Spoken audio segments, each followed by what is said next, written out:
নমস্কার দিদি ভাই দাদা ভাইরা, আজকে তোমাদের আমি ধুলপি শাক বা দন্দকলস শাকের রেসিপি করে দেখাবো। এখানে দন্দকলস শাক নিয়েছি আর একটা বেগুন নিয়েছি। এই রেসিপিটা হবে। তো চলো আগে আমি শাকগুলো বেছে নিই। আগে বেগুনটাকে ছোট করে কেটে নেব।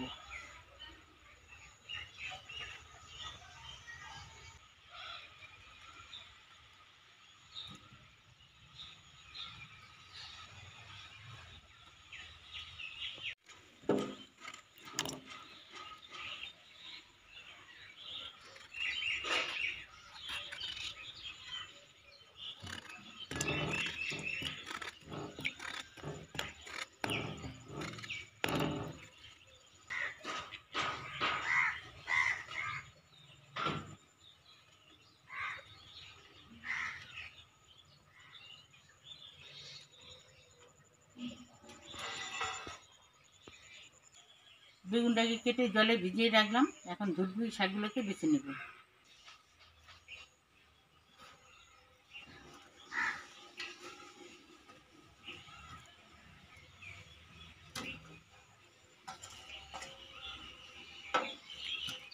ধুলপি শাকটাকে কিভাবে বাছবো তোমরা দেখে নাও। এই দেখো ধুলপি শাক নিয়েছি, আমি কি করে বাছতেছি তোমাদের দেখিয়ে দিচ্ছি।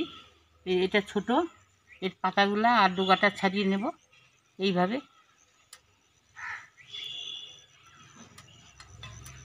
এইটা বড় ধুলপি, এটাকেও ডোগাটা এইভাবে একটু ভেঙে নেব, কুচি আছে, আর ডাঁটিটাকে ফেলে দেব। এইভাবে সম্পূর্ণ শাকগুলোকে আমি বেছে নেব।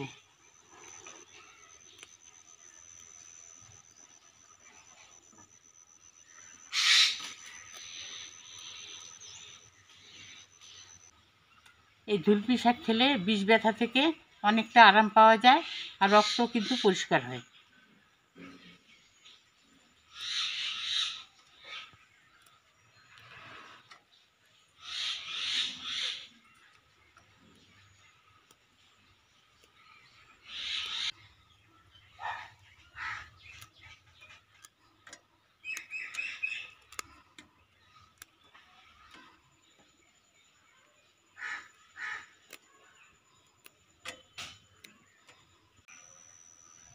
এইভাবে করে সম্পূর্ণ শাকগুলোকে বেছে নেব।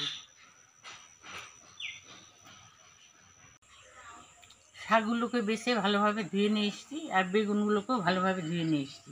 এখন রান্নাটা শুরু করে দেব। গ্যাসে কড়াই বসিয়ে দিয়েছি, কড়াই গরম হয়ে গেছে। এখন দিয়ে দেবো সর্ষের তেল।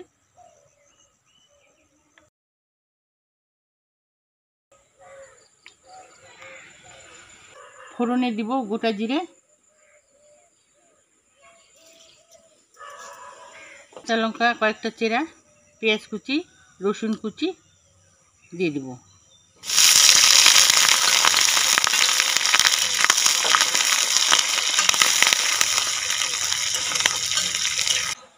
পেঁয়াজ লঙ্কা রসুন কুচি ভালোভাবে ভেজে নিলাম। এখন বেগুনগুলোকে দিয়ে দেব।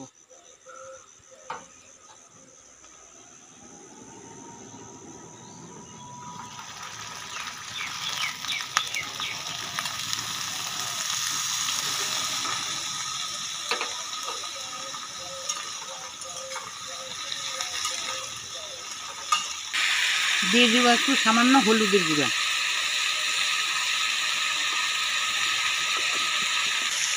স্বাদ মতো লবণ একবারে দিয়ে দিচ্ছি, পরে আর লবণ ব্যবহার করব না।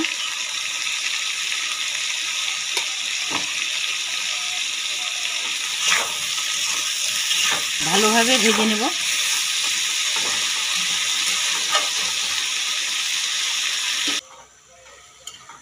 বেগুনটাকে ভালোভাবে ভেজে নিলাম। এখন শাকগুলোকে দিয়ে দেবো।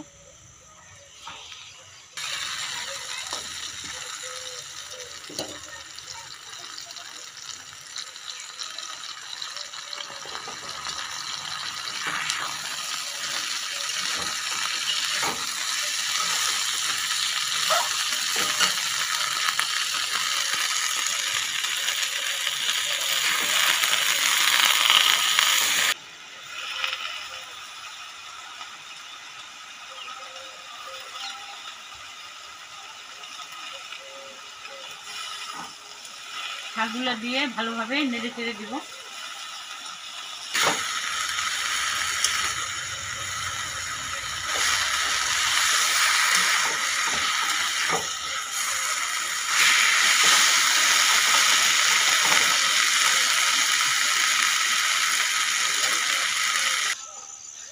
শাকটাকে ভালোভাবে কষিয়ে নিচ্ছি।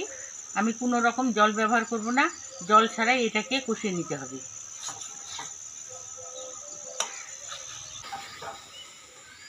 এই ধুলপি শাকটা কারা কারা খেয়েছো আমাকেও একটু কমেন্ট করে জানাবে কেমন লেগেছে।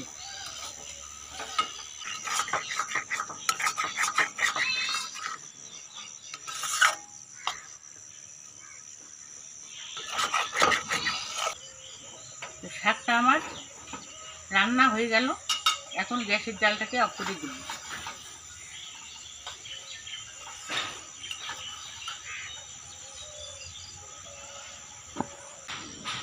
শাকটাকে এখন ঢেলে নিচ্ছি।